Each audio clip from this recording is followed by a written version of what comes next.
Yes, a heart will always go one step too far. Come the morning and the four corners I see. Come with me, go places. This is a big country, wondrous. From the Torngat Mountains to Kutsamatine, where we find whales in the prairies, and where millions of birds take flight. We helped protect, conserve, and sustainably manage 10% of it, 100 million hectares, but we did not do it alone. We had a very special group of people who have rallied behind WWF, and these were people who I think got a glimpse of the future, and they saw how things could be. When old wisdom guides new ways of thinking, when one voice becomes 1 million voices, when unlikely friends become powerful partners, tremendous change is possible.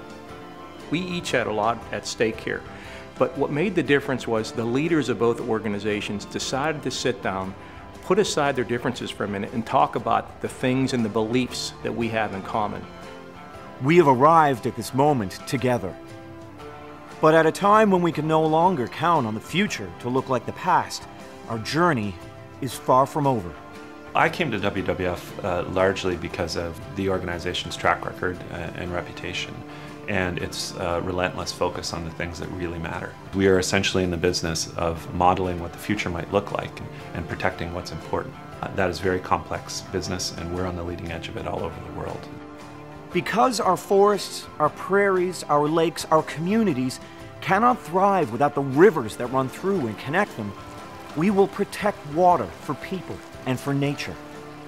We have in our country some of the world's last large wild rivers, and that provides us an opportunity to protect these strongholds of biodiversity before they are overdeveloped.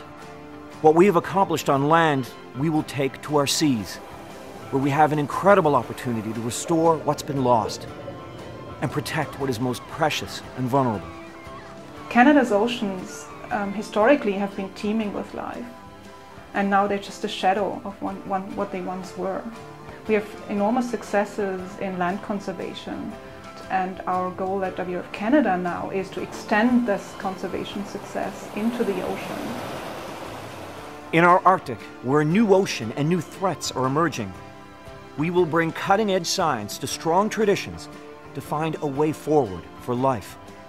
And because climate change, the greatest challenge of our time, will decide the fate of polar bears, walrus, whales, and all living things, including us, we will help change the way we use and produce energy. The polar bear can act as a very strong and important symbol to remind the world as to what the struggle is, with climate change being one of them. WWF provides scientific knowledge and teaches us how we can change our operations to develop those sustainable long-term business plans. This will be the most important chapter of WWF's history. I think that this is a really exciting time for WWF.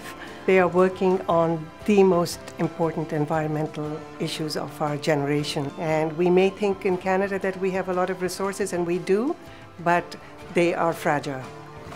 We are part of a web of life on this planet that sustains us. And when I think about the future, you know, I have 2 little kids, and I want them to have as beautiful a world as the one I grew up in. And WWF is the chief organization all over the world that's going to help make sure that they have that for themselves. Together, let's shape a healthier world for our children and our grandchildren. Come with us for a living planet.